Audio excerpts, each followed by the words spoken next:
Shalom mwana wa Mungu unayenitazama, mimi ninaitwa Pendo Mkwawa Ndahani. Fani yangu nimesomea uandishi wa habari na utangazaji, lakini nimepata neema ya kuwepo katika kongamano la vijana ambalo linafanyika katika mji wa Katavi Maji Moto, na leo ikiwa ni siku ya tatu, vijana kadha wa kadha wamekusanyika mahali hapa kutoka Tabora, Dar es Salaam, Dodoma na mikoa mingine. Lakini tangu tumekusanyika hapa tumemwona Roho Mtakatifu akitusaidia kimwili na kiroho. Kwa hiyo tunakula vya mwilini lakini pia tunakula vya rohoni, na siku ya leo muda huu nimepata wasaa mzuri wa kuongea na vijana wa kike kwa wa kiume ili tujue mambo gani mubashara ambayo wanayapata. Na miongoni mwa hao nipo na kijana handsome hapa, atuambie jina lake ni nani. Kwa Mungu kuna handsome, hata ukiwa mzee Mungu anakutengeneza. Kwa hiyo niko na kijana hapa, atajitambulisha jina lake ni nani, fani yake ni ipi, lakini pia nini amejifunza, ili na wewe ambao unatufuatilia na kututazama upate kitu chochote. Watu wanakutazama, waambie wewe ni nani, umetokea wapi, lakini fani yako ni nini. Okay, asante mtangazaji. Bwana Yesu asifiwe, watumishi wa Mungu. Amen. Kwa majina yangu naitwa Meshak Frank Kiamba. Ndio. Fani yangu, jambo la kwanza, fani yangu ni sound engineer. Lakini pia nimebarikiwa na Mungu kuwa na fani nyingi. Ndio. Jambo la pili, au niseme fani ya pili ni producer. Fani ya tatu ni electrical engineer. Ndio. Na fani ya nne mimi ni mtumishi wa Mungu. Amen. Nimebahatika kuhudhuria kongamano la vijana ambao liko Maji Moto hapa. Yes. Katika hii kongamano nimeweza kujifunza vitu vingi na kupata marafiki pia. Sound engineer wenzangu, shapata wengine kutoka Maji Moto. Lakini katika kongamano hili ambao nimejifunza yako mengi, ambayo cha kwanza ni kuhusu kupambanua roho. Yaani ni somo ambalo nimeweza kunijenga katika nyakati hizi ambazo kuna roho nyingi zinatawala katika jamii zetu, zinatawala katika makanisa.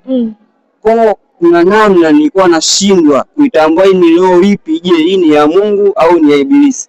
Kumbe kuna roho zingine za Ibilisi zinavaa makanisa au zinaingia katika makanisa, zinaweza kutudanganya. Lakini kupitia hili kongamano na vijana nimeweza kujifunza vitu vingi na sidhani kama nitaweza kunidanganya tena.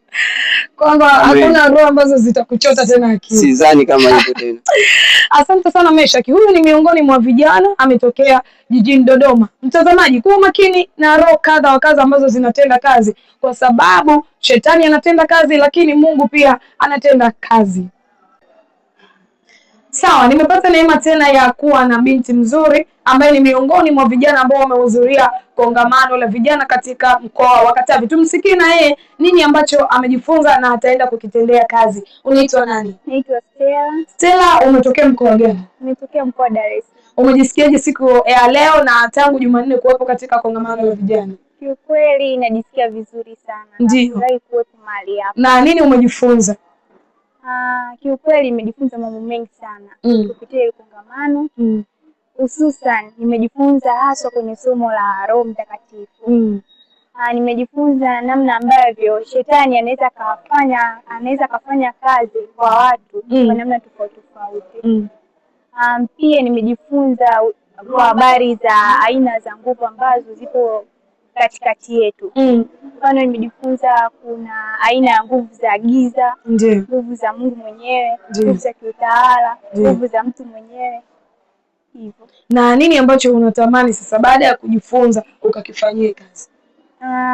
Ninachotamani ni kuingia kwenye maombi, niombe kwa habari ya swala la Roho Mtakatifu ndani yangu. Sababu nikijitazama mwenyewe kuna muda ni kweli kama binadamu naanguka, naishiwa nguvu hivyo.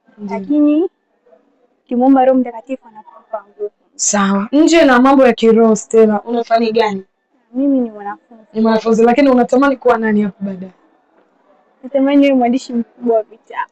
Sawa, Mungu akusaidie sana. Huyo ni miongoni mwa binti ambaye amepata neema na kibali cha kuwepo katika kongamano hili. Tunaona namna ambavyo vijana wanajifunza kimwili na kiroho, na tunaamini baada ya hapa tutaenda kuona mabadiliko makubwa, kwa sababu yako maarifa ambayo Mungu ameweka ndani ya watumishi wake, anawatumia kuyaachilia juu ya vijana.